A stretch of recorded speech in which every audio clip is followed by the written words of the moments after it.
Cumprimento a todos com a paz do Senhor. Nós vamos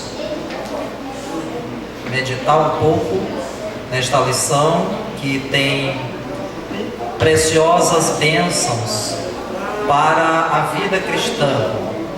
E nós precisamos estar fortalecendo a nossa fé.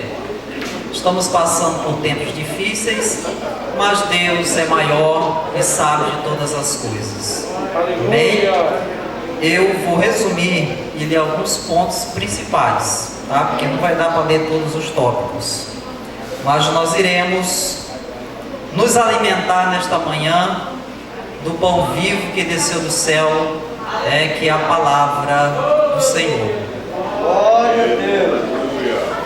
Então, o tema principal dessa lição, essa lição 9, é o mistério da unidade revelada.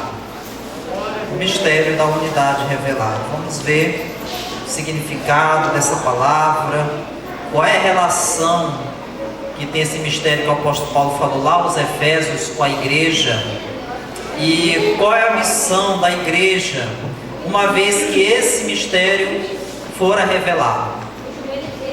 A introdução diz assim: Paulo e os demais apóstolos, bem como os profetas do Novo Testamento, receberam por meio de Cristo a revelação do mistério oculto. Nesta lição, estudaremos o conceito bíblico para mistério, como esse mistério esteve oculto nas eras passadas, como o mistério foi revelado na nova aliança e como ele foi pré-estabelecido por Deus na eternidade. Então, toda essa relação, acompanhando desde o Antigo Testamento, porque a Bíblia é harmônica, e quando nós lemos o texto e o contexto, nós passamos a compreender dentro de uma ótica divina, e logo entendemos o plano divino que foi traçado, foi planejado, arquitetado desde o princípio, né? Desde o princípio. Quando nós vemos isso bem enfático no ato da criação, registrado lá no Gênesis, quando Deus disse assim: façamos o homem à nossa imagem e semelhança. Nós vemos aí a presença da Trindade, né? Deus não estava só. Quando ele disse assim, façamos, usou aí no plural, né? Esse verbo, para trazer o conhecimento de todos, e que havia ali a presença da Trindade no ato da criação. E mais na frente vai dizer que o Espírito do Senhor pairava sobre a face das águas. E quando o apóstolo Paulo ele começa a discorrer aqui nessa leitura bíblica em classe, que foi lida aqui pelos irmãos, os Efésios, ele começa a falar acerca de que o Evangelho não estava limitado, não era exclusivo somente aos judeus. E no decorrer de alguns tópicos desta lição, o comentarista vai falar sobre isso, de que o Evangelho estava agora disponível através da graça e do sacrifício vicário de Cristo a todos aqueles que estão dispostos a receber, né? Para alcançar a misericórdia e a salvação. Porque quando nós vemos aqui algumas lições anteriores, nós aprendemos sobre a questão da eleição e a questão da predestinação, né? Não é que Deus limitou uns para ir, determinou uns para ir para o inferno e outros para ir para o céu. Não. A Bíblia fala em um dos seus versículos, né, do apóstolo Paulo, que a vontade do Senhor é que todos se salvem, nem que um se perca. Então a graça há se manifestado para todos aqueles que querem aceitar e querem serem chamados de filhos por Deus. Então o ponto central da lição é: Deus revelou o mistério que esteve oculto. O mistério oculto no Antigo Testamento. Os gentios ignoravam as promessas e os judeus pensavam serem os únicos beneficiários delas. Porém, ambos desconheciam o mistério que esteve oculto. O conceito bíblico de mistério, do grego mysterion, a palavra mistério significa segredo ou doutrina secreta. Indica alguma verdade divina que esteve oculta e passou a ser conhecida. Não se refere a algo misterioso que somente alguns poucos iniciados possam compreender, como ensinavam alguns adeptos do falso misticismo. Pelo contrário, no cristianismo, significa uma verdade que esteve encoberta e agora foi desvendada em benefício de todos. Então, esta verdade que estava oculta foi revelada através dos profetas, através dos evangelhos. E tem uma referência interessante aqui que vai distinguir do misticismo, que é algo misterioso, né? Mas, segundo a vontade de Deus e na sua presciência, Ele revelou no tempo oportuno, como disse o apóstolo Paulo em uma de suas epístolas. E para sintetizar nossas palavras, eu gostaria que nós acompanhássemos aqui em Colossenses, capítulo 2 e versículo 18.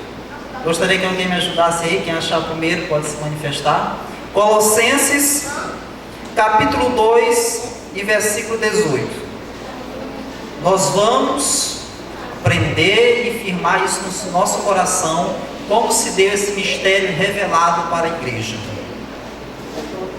Alguém encontrou? Sei, uma linguagem, qualquer linguagem bíblica. Colossenses 2 e 18. 2 e 18.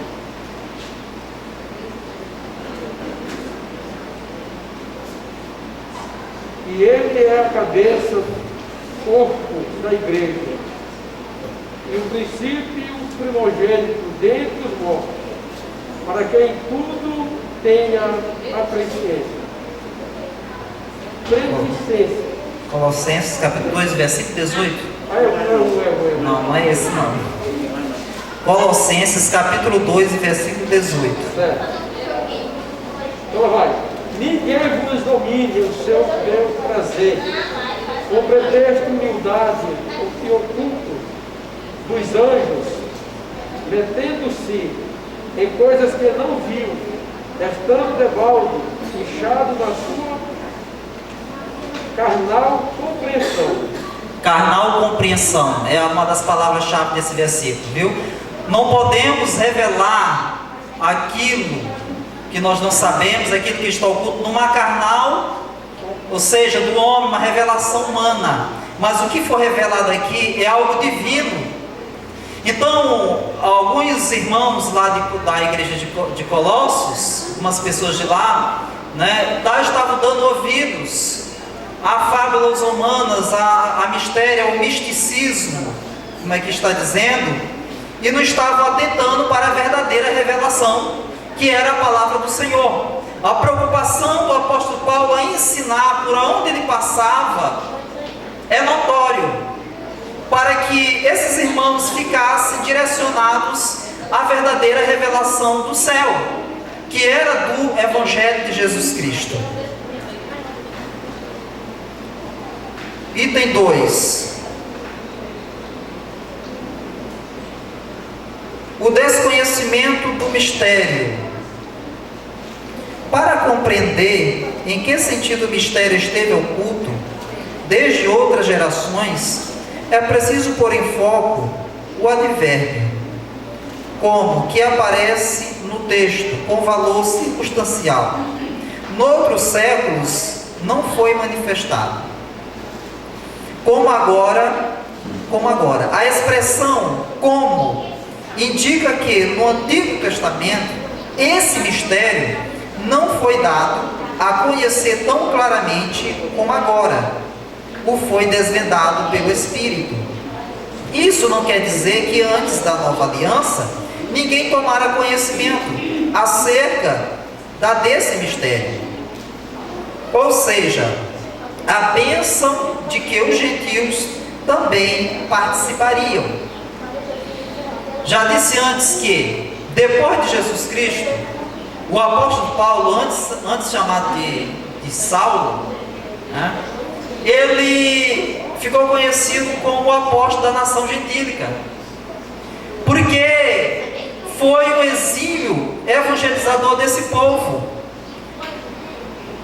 E a gente vê diversas vezes, e tem umas referências aqui, que ele precisou explicar, precisou pregar a respeito de que o evangelho, a graça, estava disponível para a nação gentílica. Os judeus pensavam que somente eles eram um povo exclusivo de receber a salvação em Cristo Jesus.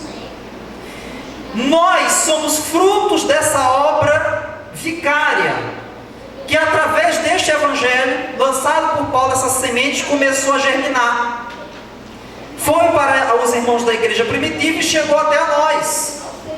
Graças porque esses irmãos, sabendo das dificuldades que teriam de levar esta palavra adiante, este evangelho, mas mesmo assim não largaram a mão do arado, mas continuaram levando a palavra, mesmo que gemendo e chorando, mas sabendo que eles receberiam o seu galardão, receberiam a sua coroa de vitória. Então é preciso enfatizar que no Antigo Testamento esta palavra não estava tão clara, tão revelada, esse mistério não estava revelado, mas pelo Espírito Santo, na nova aliança, o mistério foi revelado e está à disposição daqueles que querem receber, porque a vontade do Senhor é que todos se salvem. Aleluia. Aleluia. E esse plano, esse projeto divino, que o Verbo se fez carne e habitou entre nós, como diz o Evangelho de João, e se manifestou o próprio Deus encarnado, para trazer essa salvação a todos. Mas mesmo com essa graça disponível, muitos rejeitaram, e ainda hoje muitos estão rejeitando a palavra que liberta, o evangelho que transforma. Amém. Nós vemos que às vezes não, na maioria das vezes, o povo, ele, como aconteceu lá no Egito, o povo teme a praga, mas não teme a Deus. Ele procura de todas as formas como justificar e resolver através de vãs ideologias e filosofias, mas não teme a Deus e a sua palavra. Lembram de Noé? Noé pregou e ninguém acreditou. Como diz o hino, um corinho que fala assim: até que teve um dia, Noé pregava e dizia: esse velho está ficando louco. Nunca choveu aqui, como é que vai chover? Não, nós não vamos acreditar, não. Esse velho está perdendo a cabeça. Até o dia em que começou a escurecer. E aí muitos começaram a acreditar naquele momento, mas já era tarde demais. Porque Jeová mandou do céu 40 dias e 40 noites que choveu sobre aquela terra sem parar. Até no ponto que as águas secou e a arca ficou em cima do monte Ararat. Né? E existe hoje até evidência científica de que realmente isso aconteceu, porque eles encontraram alguns vestígios, né? De que existiu uma construção tão grande como a arca de Noé. E ali Jeová fechou a porta da arca para que ninguém entrasse ali, porque o juízo havia de vir sobre aquela terra. Da mesma forma o juízo veio sobre Sodoma e Gomorra. Uma geração perversa e incrédula estava afrontando o Deus poderoso, o Deus da verdade, e também sofreram danos por causa da desobediência. Então precisamos acatar esta palavra revelada e aceitá-la e praticá-la todos os dias das nossas vidas, para que possamos estar firmes na palavra do Senhor. Esse é o fundamento de todo crente, que nos traz maturidade espiritual, é estar firme na palavra do Senhor. Em tempos de crise como este, lamentavelmente, a gente vê de maneira esdrúxula como muitas pessoas se utilizam da crise, se utilizam da palavra para poder usá-la como produto de mercado e para enganar muitos. mas não serão enganados aqueles que estiverem firmes na palavra do Senhor. Aqueles que tiverem, como disse o salmista, meditando dia e noite. O próprio Jesus Cristo vai dizer também nos seus evangelhos: examinai as Escrituras, porque são elas que falam e testificam de mim. Então, quem examina as Escrituras, ele está se alimentando espiritualmente. Ele está fazendo valer esta palavra que foi revelada aos nossos corações.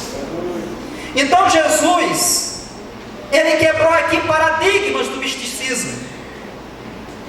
Ele quebrou toda a compreensão carnal. A Bíblia não pode ser compreendida com os olhos carnais, como muitos dos cientistas e filósofos fazem. Tiram o entendimento, isso é uma exegese, quando tira o entendimento da cabeça para a Bíblia.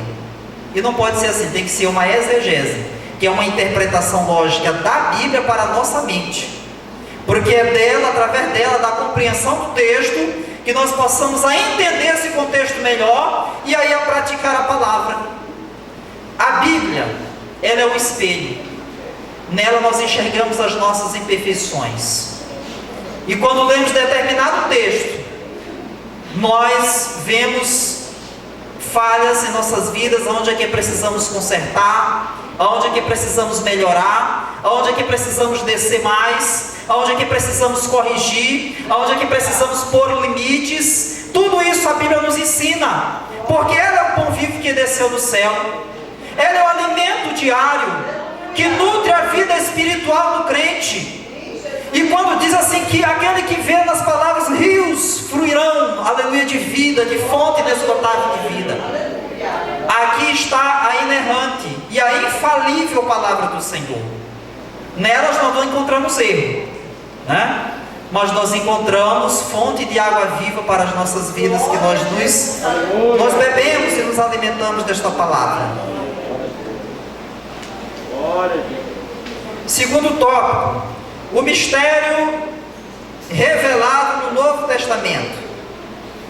O plano divino oculto quanto à Igreja de Cristo é a ênfase paulina acerca do mistério revelado aos apóstolos e aos profetas. Revelado aos apóstolos e profetas. Ao fazer a abertura do capítulo 3 de Efésios, Paulo destaca a sua condição de prisioneiro, o processo de sua vocação e como lhe foi este mistério manifestado pela revelação. Em passagens correlatas, Paulo deixa claro que não recebeu seu apostolado de homem algum, que a doutrina que ensinava não aprendeu com nenhum homem, e que ao ser enviado aos gentios não consultou homem algum. Significa dizer que a chamada, a doutrina e a comissão lhe foram divinamente confiadas pela revelação de Jesus Cristo. Aleluia. Pela revelação de Jesus Cristo. E nós observamos que essa palavra que foi revelada, os apóstolos daquela era primitiva e também os profetas receberam com essa responsabilidade de passar adiante. Tenho a certeza de que aquilo não era apenas uma vontade humana, mas era da vontade divina. Observe que no chamado do apóstolo Paulo, ele não foi enganado, ele sabia da responsabilidade que estava sobre seus ombros.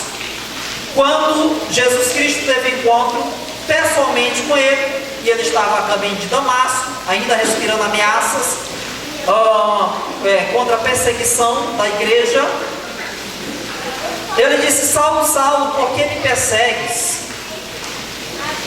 E ele disse: quem és tu, Senhor? E Jesus respondeu: eu sou Jesus a quem tu persegues. Disse: Saulo, dura coisa é para ti recalcitrar contra os aguilhões. E naquele momento, nessa conversação, Jesus o chamou e disse: Saulo, muito há de padecer pelo meu nome. E de fato aconteceu, porque o perseguidor passou a ser perseguido. Ninguém que espere que seguir ao Evangelho de Jesus Cristo e pregar esta palavra, esse mistério revelado, você vai ter sempre bonança na sua vida. Existem dificuldades, existem espinhos para os propagadores do Evangelho. Se você não quer ser complacente com o pecado e com as coisas deste mundo, tem que sofrer as aflições. Porque todos os pregadores, inclusive os profetas, sofreram afrontas, sofreram perseguições. Porque quem quer agradar a Jesus e seguir a Ele fielmente, há de aborrecer aqueles que negam.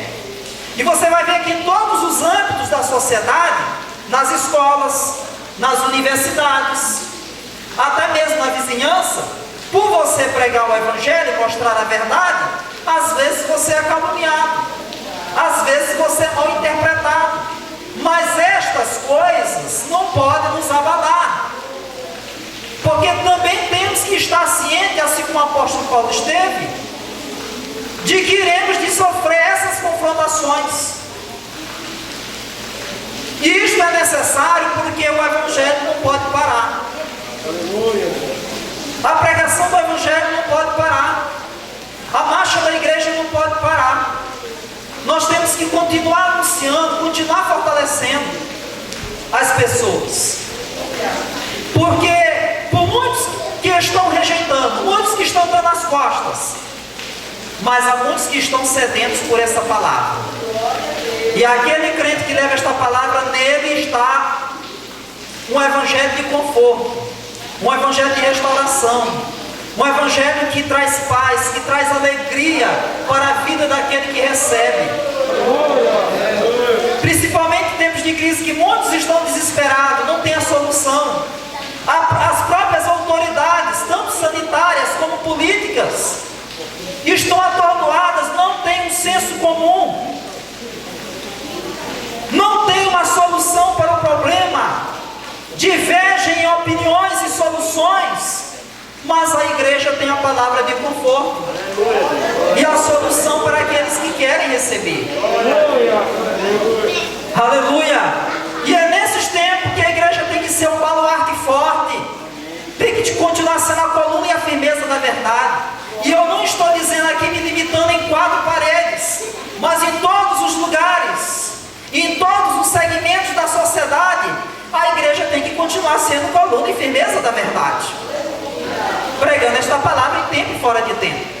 Observe que na marcha da igreja primitiva, eles não conheciam a palavra medo, mas eles estavam, apesar das duras perseguições, confinados em igrejas subterrâneas, ou mesmo em jardins. Eles estavam ali pregando a palavra do Senhor. Eles estavam trazendo a mensagem de salvação, mesmo com toda dificuldade, para que chegassem a alcançar muitas pessoas.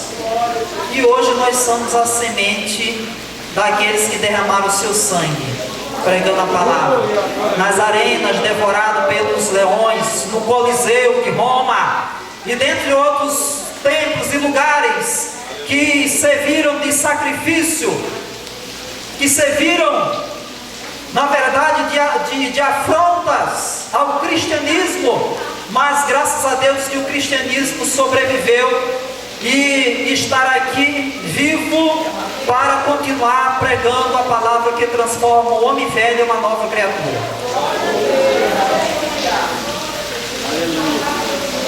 Então, o apóstolo Paulo aqui continua, o comentarista continua a dizer acerca do mistério oculto revelado.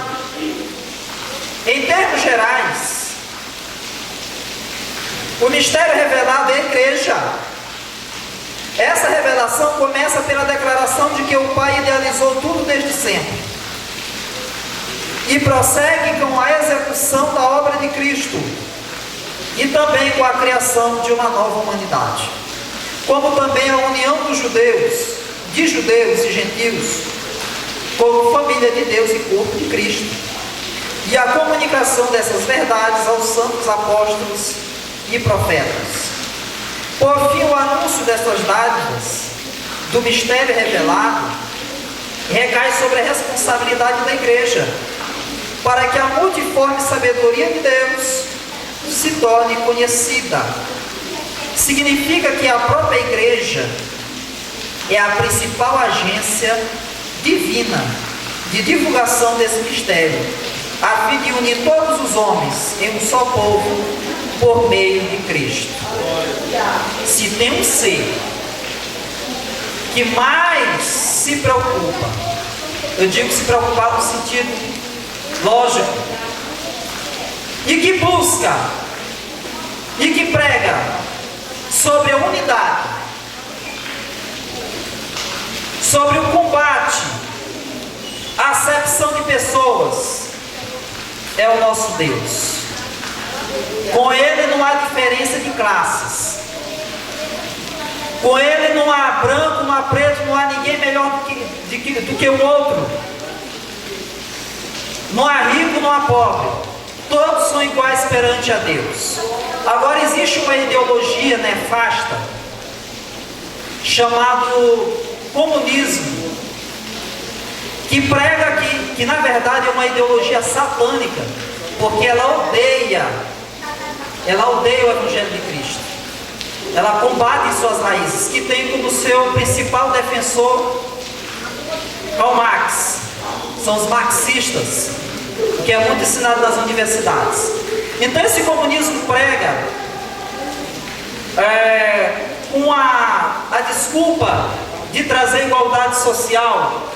Ele prega que nada pode ser comparado, nada pode ser guiado através da religião, e que defende a luta de classes, colocando intrigas entre patrão e empregados, negros e brancos, a nefasta luta acerca de classes sociais, trazendo confusão na mente do povo, porque nós somos um só povo, uma só nação, não importa a etnia, não importa a classe, porque Deus vê todos de forma igualitária. Então não podemos render essas vãs filosofias com a desculpa de pregar a igualdade social, quando na verdade traz conflito, traz revoluções, e ainda combatem ferozmente a pregação do Evangelho. Como nós temos visto, o terrorismo anunciado nas nações comunistas, como China, Japão, Coreia do Norte, que são países que ainda estão entrando dentro das igrejas, metralhando, levando muitas prisões e também condenando muitos dos missionários que estão nessas nações à morte. Aí nós vemos a maneira de como ainda essas filosofias que antes eram combatidas lá na época da era primitiva ainda estão vivas hoje, só que em uma nova roupagem, para tentar parar e limitar o crescimento do Evangelho. Terceiro item, a magnitude do mistério. Outrora ninguém tinha ventilado a possibilidade da formação de um só povo, sem distinção de pessoas, etnia ou classe social. Mas em Cristo e por Cristo todos são um e participantes da mesma promessa.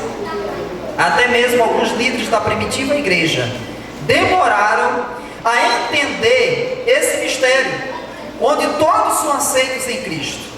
Esse mistério, ora revelado, deve ser propagado aos homens, conforme Deus planejara desde o princípio. Nós vamos ver aqui nesse texto como é que a igreja, qual foi a reação da igreja quando Cornélio foi alcançado pelo Evangelho. Alguém procure para mim em Atos dos Apóstolos, capítulo 11, versículo 4.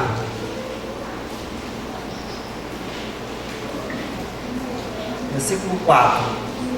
Quem encontrar primeiro pode ler, por favor.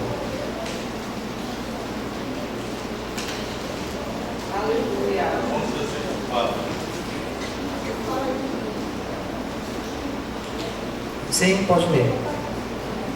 11:4. Então Pedro passou a fazer uma exposição por ordem, dizendo: eu estava na cidade de Jope, orando, e num êxtase tive uma visão em que observei descer um objeto, como se fosse um grande lençol baixando do céu, pelas 4 portas, e vindo até perto de mim. Versículo 17, somente versículo 17.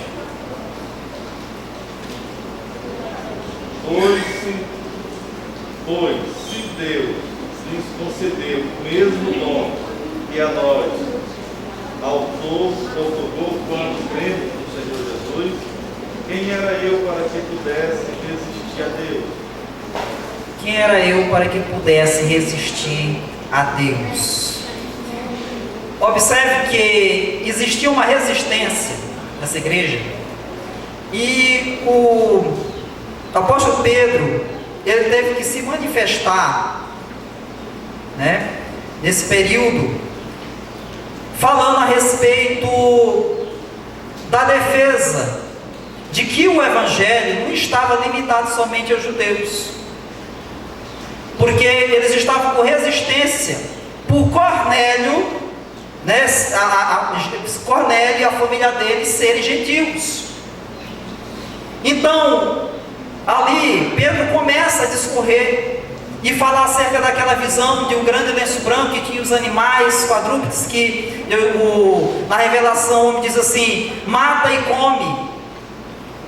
Então, todo aquele discurso que ele fez para aquele povo é para explicar de que ele e a sua família não estavam impedidos de receberem este Evangelho transformador, porque existia um certo preconceito, uma barreira. Observe que nessa época o Evangelho estava crescendo através da pregação do apóstolo Paulo. Então estava chegando novos crentes naquela igreja, e diversas vezes eles se levantavam para dizer: olha, não pode fazer isso, não pode fazer aquilo. E lá estava o apóstolo Paulo na sua responsabilidade de dizer: olha, eles também são filhos de Deus, nada os impede de receber o batismo também do Espírito Santo. Vocês que têm os seus costumes judeus não podem constranger os irmãos que estão chegando aqui, a nação gentílica, para receber este Evangelho transformador. Então vemos que esse Evangelho, ele não é exclusivista a somente uma classe, a somente um povo, mas Cristo morreu por todos. E este poder transformador, o sacrifício dele na cruz do Calvário, ele alcançou a todos. Então aqueles que entregam sua vida a Jesus, aqueles que querem obedecer, que aceitam a Ele de bom grado, não por força, não por violência, eles são automaticamente transformados por esse Evangelho. E quando se aceita Jesus, arrepende-se dos seus pecados, ele é selado com o Espírito Santo e faz ser ele participante da maravilhosa graça, ser participante do Evangelho, e logo também ele é igreja, é escolhido, é eleito, é predestinado para estar no céu. Mas esta pessoa, ele precisa não resistir à graça de Deus, ele precisa aceitar a Cristo como único e suficiente Salvador, para levar esta palavra revelada a todos os povos que ainda não conhecem. Então, que não possamos esquecer que até aqueles líderes da igreja primitiva, eles demoraram muito a entender esse mistério, de que todos devem ser aceitos por Cristo. Porque muitos irmãos, isso aqui não é assim uma coisa nova. Existem muitas denominações aí, que acham que vai ser salvo só 144 mil, que somente quem faz determinada coisa, ou quem é sabatista, quem guarda o sábado é que vai ser salvo, quem não guarda não vai ser. Então ainda existem muitos rudimentos religiosos, paradigmas religiosos, que são meramente costumes religiosos, que eles estão tendo como um escape para a salvação. Ou seja, esses que defendem esse tipo de heresia, você só é salvo se praticar aqui esse costume. Só que costume não salva ninguém. Quem salva é o poder do sangue de Jesus Cristo, é o arrependimento de pecado, é ser nova criatura, porque aqueles que estão em Cristo, nova criatura é. As coisas velhas já se passaram, eis que tudo se fez novo na tua vida. Se tudo já se fez novo na vida de quem é lavado com o sangue de Cristo, é sinal que você já aceitou ser selado por Ele. Então você não está preso àquelas coisas do mundo, aos ritos religiosos. Mas o que importa agora é obedecer, porque diz a palavra do Senhor em Hebreus, porque sacrifícios não agradaram mais o Senhor, mas o que importa agora é obedecer a Ele e a sua palavra. Porque religiosos o mundo está cheio, com costumes religiosos, bate o pé e cumpre, como faz os judeus ortodoxos lá em Jerusalém, religiosamente todos os costumes, mas o mais importante não faz, que é obedecer a palavra do Senhor. Então precisamos cabalmente entender esta palavra revelada para as nossas vidas. Glória a Deus. O mistério pré-estabelecido por Deus. O que é isso? Que foi estabelecido antes. Deus não foi surpreendido com o pecado no Éden. Desde a eternidade o Senhor pré-estabeleceu um plano para ser executado na plenitude dos tempos. As riquezas insondáveis de Cristo. O mistério revelado e anunciado é considerado pelo apóstolo como riquezas insondáveis. A expressão se refere às maravilhas e à providência divina que estão além do entendimento humano. Para o apóstolo Paulo, compartilhar com os povos essas boas novas era algo imensurável. A mensagem da qual ele fora incumbido consistia em ministrar a todos a perfeição e a preciosidade do ministério que estivera oculto, proclamar que essas dádivas foram projetadas desde a eternidade, sendo livremente concedidas aos homens por meio de Cristo. Tudo abrange o beneplácito da vontade divina, que articulou o plano, o conteúdo desse plano e a pessoa de Cristo, que executou o plano pré-estabelecido por Deus. Então nós precisamos entender esse plano lá no Éden. Diferentemente de que muitas heresias ensinam, Cristo, na sua presciência, ele não foi pego de surpresa quando houve a queda de Adão e Eva. Não, o seu plano estava de pé, não foi modificado. O plano permaneceu de pé, porque Deus, na sua presciência e dentro da sua vontade permissiva, ele sabia de todas as coisas. Sabia de todas as coisas. Acontece que ele continua acompanhando todas as eras, acompanhando todo o percurso da humanidade. Muitas coisas intervindo, outras permitindo. E nós que somos seres humanos, criaturas suas ilimitadas, como já dizia o pastor Jabes, Nós não devemos ter ouvidos aonde a Bíblia não tem voz. Ou seja, é o que diz lá em Deuteronômio. Porque as coisas ocultas pertencem a Deus e as reveladas pertencem a nós. Por isso que a maior revelação é as palavras que tem no livro sagrado, aonde nós norteamos a nossa vida, aonde é a nossa bússola, o nosso guia. Encontramos todos os tipos de respostas para as perguntas mais difíceis e variadas desta vida. Da criação ao livro da revelação, que é o livro de Apocalipse. Que, por falar em revelação, Apocalipse é um livro de revelação daquilo que nós precisamos saber, das coisas do pretérito, do presente e do futuro.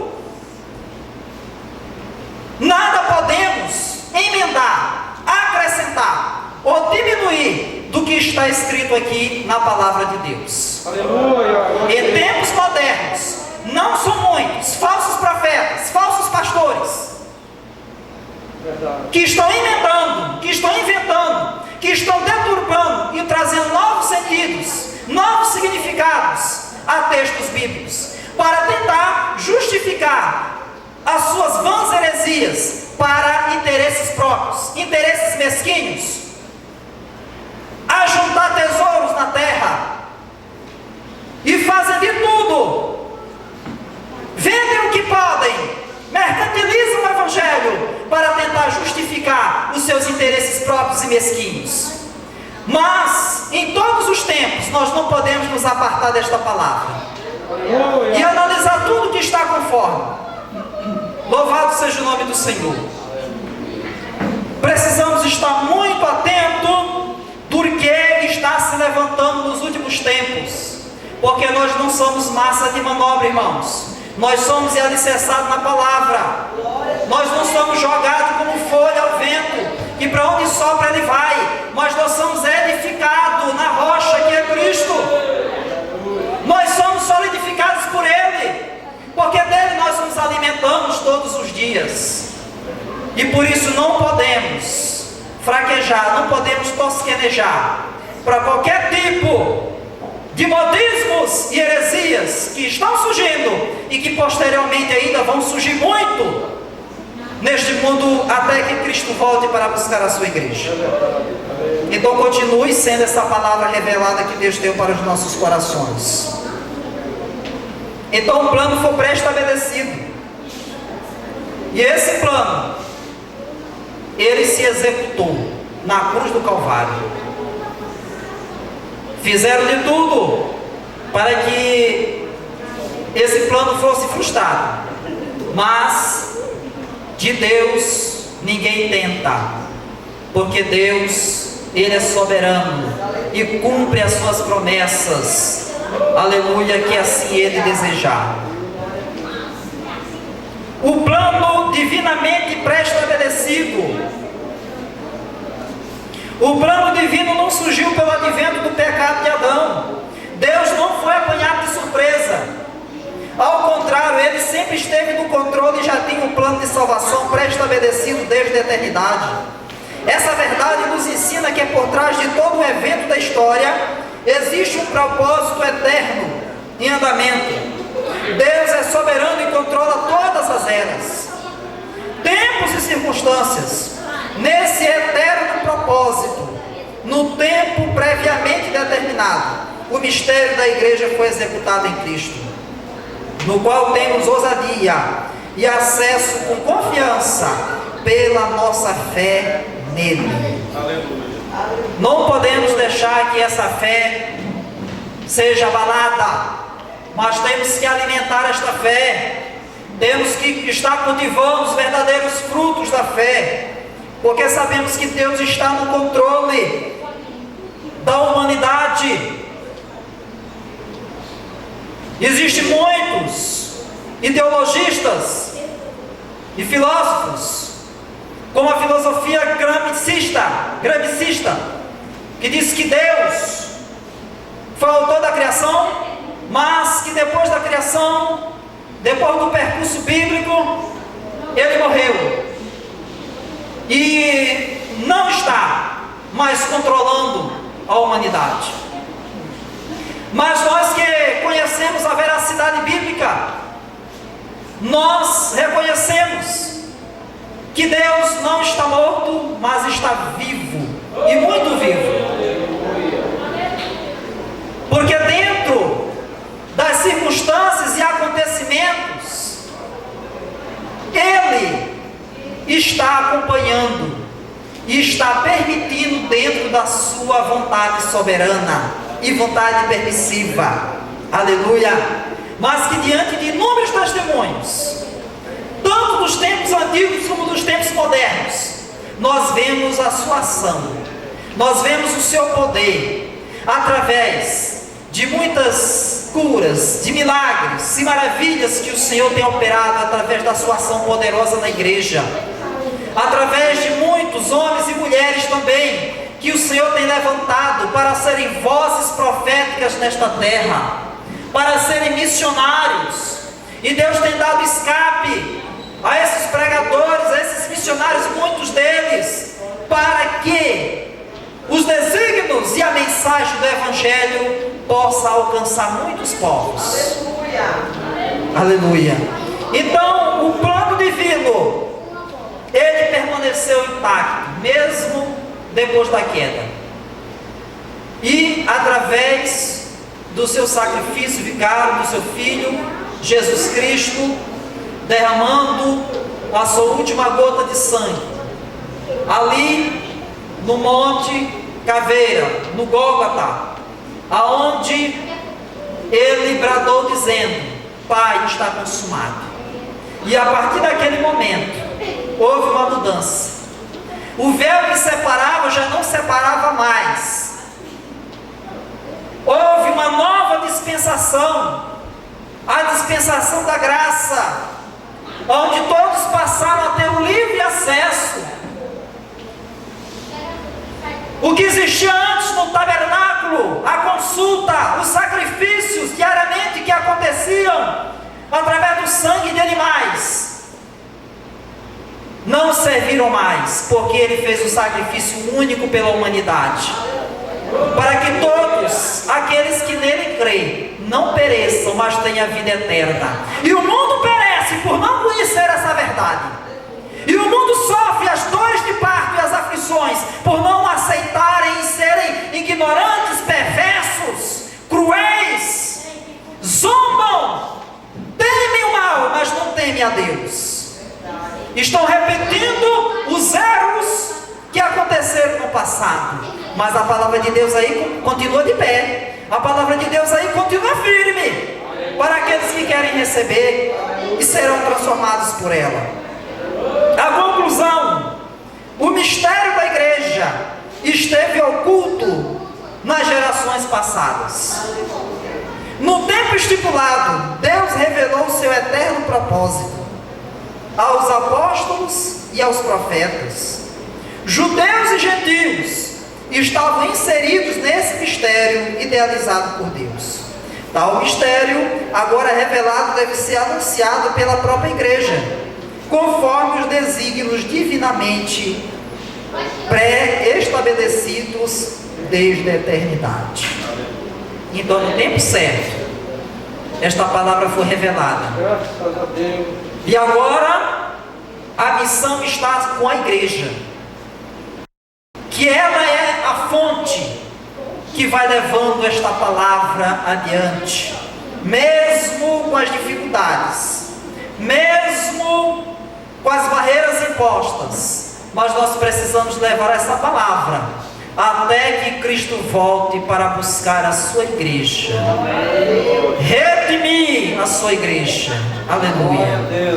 Vamos ficar de pé nesse momento para agradecer ao Senhor por essa leitura maravilhosa, esse ensinamento que esta lição nos trouxe nesta manhã, e que com certeza só edificou e fortaleceu mais a nossa fé, né? Porque é isso que a palavra traz: alimento, alimento para a nossa alma.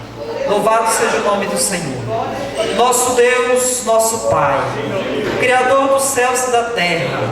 Muito obrigado, Senhor, pelo plano de salvação, de redenção que Tu planejaste na Tua presciência, desde a eternidade, para nos alcançar, porque Tu nos amou primeiro. Senhor, e nós Te agradecemos por esse privilégio de pertencer à igreja. Senhor, Te pedimos a Tua misericórdia para que possamos continuar sendo a coluna e a firmeza da verdade, sendo os arautos do Evangelho. Meu Senhor da glória, não permita que nós desfaleçamos da nossa fé, não permita que possamos parar em meio à caminhada, mas nos dá força, nos dá entendimento, nos dá espírito de paciência, de sobriedade, para que possamos lidar com as crises existenciais, para que possamos ter forças para enfrentar as dificuldades desta vida. Meu Senhor, nos ajuda a ser fiel a Ti, Senhor. Nos ajuda, meu Deus querido, meu Deus, a encontrar, meu Deus, socorro divino e misericórdia da Tua parte. Senhor Jesus, Te damos graças por esta oportunidade. Meu Deus, e rogamos agora bênção, meu Deus, sem medida sobre a Tua igreja, sobre as famílias, proteção, Senhor, da Tua parte, onde quer que estejamos, que a Tua mão poderosa possa estar nos guiando, porque Tu estás acompanhando a humanidade. Meu Senhor, Tu estás vivo, Tu estás, meu Deus querido, meu Deus, no controle da situação. Por isso que nós depositamos toda a nossa confiança em Ti. Meu Deus, não temeremos, porque Tu estás conosco. A Tua vara e o Teu cajado nos consola. Meu Deus amado, Jesus, continua abençoando a Tua igreja. Continua abençoando, meu Deus, os propagadores deste Evangelho. Senhor, que estão levando esta semente gemendo e chorando, mas com a certeza de que Tu estás consolando, meu Deus, e dando o livramento necessário às nossas vidas. Em nome de Jesus, amém.